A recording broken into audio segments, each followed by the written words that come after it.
But yes, welcome back everybody to the Canada Specialist Program webinar series. Two fantastic updates for you today with two products that you can fit together as well. So we'll talk about that a bit more at the end. But Martin, as you can see, he's going to go first for Adventure Canada, and then we will catch up with Richard afterwards. So Richard, thank you. We'll see you in a bit. There he goes. Thank you. So formally introducing Martin, and again, welcome to the series. Martin is Adventure Canada's Senior Account Manager. And when he's on board, he's a Zodiac driver and a member of the expedition team. What does all this mean? Martin, can you just kick us off a little bit with the basics of who Adventure Canada is? Absolutely, a great question. We are a small ship expedition cruise company.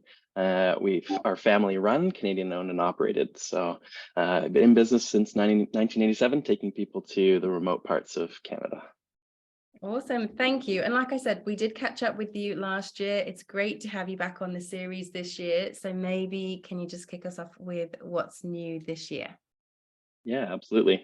Super excited to be running the 2023 season, which is coming up in about 2 months. But we've actually just launched 2024. So I thought I'd touch on a couple of the new trips. We have new itineraries every year, and we have this Atlantic Island Odyssey, which is a really fantastic trip going to a number of the islands in Atlantic Canada. So we start in St. John's, and this then heads down to Sable Islands, which I'm going to talk about in a second. We also go to the Marine Protected Gully, and I was on this a similar trip this last summer, and we had amazing wildlife viewing in this area. We had a really rare bottlenose whale sighting. We saw the Mala Mala. Anyway, it was really cool. And then this trip goes to Cape Breton, PEI, the Magdalen Islands, and up into Newfoundland before finishing in France. So you can go to France without crossing the Atlantic. Yeah, so this trip is 12 days, and a brand new itinerary is a variation of something we've done before, and we're calling it Atlantic Island Odyssey. So here is a picture of Sable Island. This is, if you haven't heard of Sable Island, it's a very small little island off of Nova Scotia. It's really just a sandspit island where there are about 500 wild horses that roam on the island. So you can see our passengers here throughout the island, but then you can also see some of the horses here in one of the little ponds as well. They're all throughout the island. And they are accompanied by over 500,000 gray seals. So it's the largest gray seal colony in the world, which is pretty cool. Well, that's very cool. Highlight. Talking about places that we don't normally really hear about on this series either, which absolutely loving. So yeah, talk us through the next one. Yeah, for sure.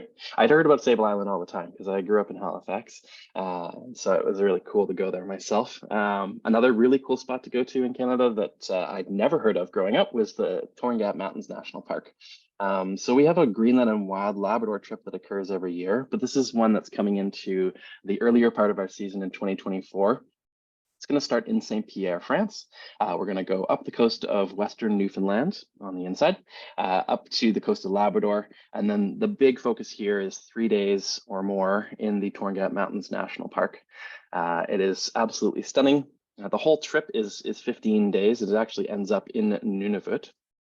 But here is one picture of the absolutely incredible fjords of the Torngat Mountains. There are no people living in the Torngat Mountains, so it is full of things to discover, like black bears and polar bears and Arctic char and all kinds of other animals and wildlife. Oh, that's absolutely fascinating and beautiful as well. So what a trip, or what a couple of trips. Thank you for those. Also, can you just remind us, where else does Adventure Canada go? Absolutely, yeah. So this is a full overview of our 2024 season. So this is quite similar to what we ran this last summer. We alternate our years. So in 2023, this summer that is coming up, so in 2 months, we're going to be starting over in Scotland. We do Scotland, the Faroe Islands, up to Iceland, and then over to Greenland. That's the start of this coming summer, 2023. And then in 2024, you can see all of the lines here are all the different trips that we run. They're all pretty much run once per season. The main focus, the big area that we focus on is the Arctic Canada and Greenland. So our Northwest Passage trips are Canadian signature experiences. Those are the big 17-day trips, the blue and guess it's kind of a reddy pink line across the top of the map there. So that's the full lineup for 2024, starting in June and ending in October. That's so exciting. Like I said, when we look at the map of Canada, this is not the bits we normally focus on, right? So this is really special. Thank you. Now, I know Adventure Canada has a big focus on giving back. Can you tell us a bit about what you do in terms of sustainability? Absolutely. Yeah, so in 2019, Adventure Canada went to a sustainability group and asked to do an energy audit. So we looked at what we were consuming, and then fast forward, the pandemic hit. We obviously weren't operating, and we really doubled down and made some big commitments to our regenerative tourism plan. So we looked at sustainability, which is kind of keeping things the same, versus regenerative, which is rebuilding, and we really do want to try to rebuild and make the world a better place. So we have 4 pillars of our regenerative tourism plan: climate action, conservation, cultural preservation and revitalization, as well as community wellness and economics. So those are the main parts of what we're trying to do, and obviously, those are large and broad scoped pillars. But just to touch on conservation, Adventure Canada is committed to protecting natural ecosystems, of course, because this is the beautiful areas that we are in the Arctic, and we want to make sure that the regions that we travel to and beyond are kept safe and are able to regenerate themselves and continue to flourish. And so we always travel with experts, and they're able to talk about habitat enhancements and migration routes and all those different things that our passengers really want to learn about. And then the other pillar that I was talking about is climate action. So this is our big commitment to reducing our carbon emissions to contribute to a healthy balance of global temperature. And then the other 2 parts, and these are big aspects of what we do as an operation, which would be cultural preservation and revitalization and community wellness and economics. So as Adventure Canada has been taking trips to the Arctic every year for the last 35 years or so, obviously with the pandemic as a break, we've been visiting communities in Nunavut, and we hire local guides. We are traveling to these communities and giving back economically to them. We've brought employment to the region, of course, but we're also supporting in more ways than just visiting there. We also have done some youth-focused organization empowerment, which is really great to see. These traditions carrying on. So lastly, we really want to focus on responsible travel. So we want to make sure that our guests are confident in traveling with us. And there are just a few that I wanted to touch on. The 3 big ones being the fact that we're part of IACO, so the Association of Arctic Expedition Cruise Operators, and we adhere to our industry best practices. We also actively listen to and respect Indigenous-led requests for land and water use, whether they're mandated or not. And we also are challenging our travel industry partners to step up responsible sourcing of food and beverage. And this is a big one for us. Yeah, awesome. So many things. Thank you. And sustainable tourism is such a hot topic, and us as consumers are demanding it as well. So it's so great to see all of that proactive stuff that you're doing in that space. Thank you. Have you got a couple of specific examples of some of the programs that you run? Yeah, absolutely.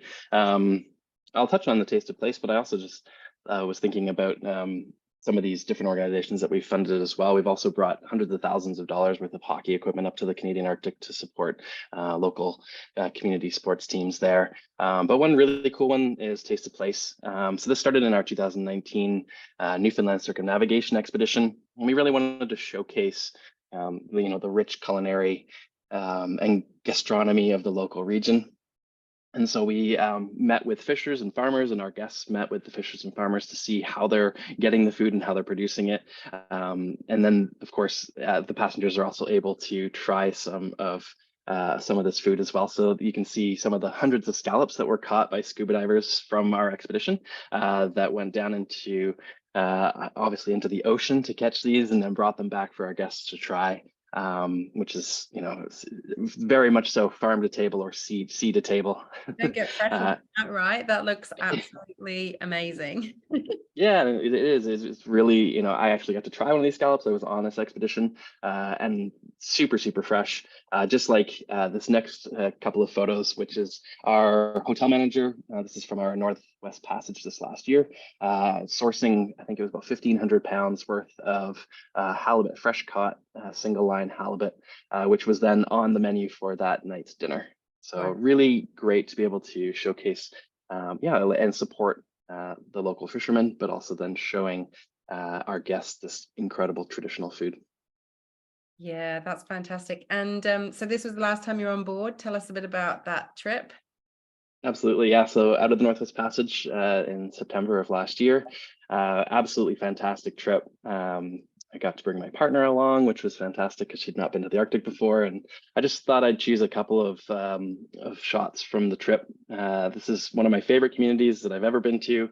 It's absolutely stunning, and this was a majestic day. We had really, really nice light. This is just as the clouds were starting to pull off of Umanak Mountain. This is Umanak community, and there's a heart-shaped mountain in behind, and that's what Umanak means.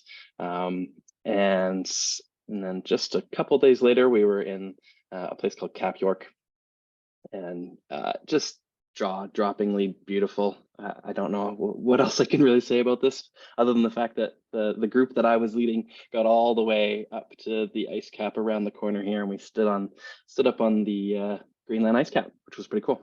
Oh, that's amazing. And these are your photos too, right? You're a photographer as well? I am, yeah. These are a couple of my favorites. Probably this one's probably one of my favorites from the last few years. So Beautiful, beautiful pictures. Are you planning on going on board again anytime soon? normally I go on 2 trips a season, but this year my partner and I are expecting, so we're gonna be staying home with our baby. Oh, that's so exciting. A different adventure this year. Absolutely, it's a Yeah, different good adventure luck for with sure. that one. Thank you so much for that, Martin. Any questions, please put them into the chat or into the Q&A. We will ask Martin those at the end. Just a quick one before you go though, Martin. What in terms of lead times, how long in advance do we need to be making these bookings? Yeah, that's a good question. And we just launched the 2024 season, so we're getting a lot of interest right now. Typically, it's going to be 12 to 18 months prior to the trip launching for for the Arctic specifically. A little shorter lead time for our East Coast and European trips. Awesome. Thank you so much for that.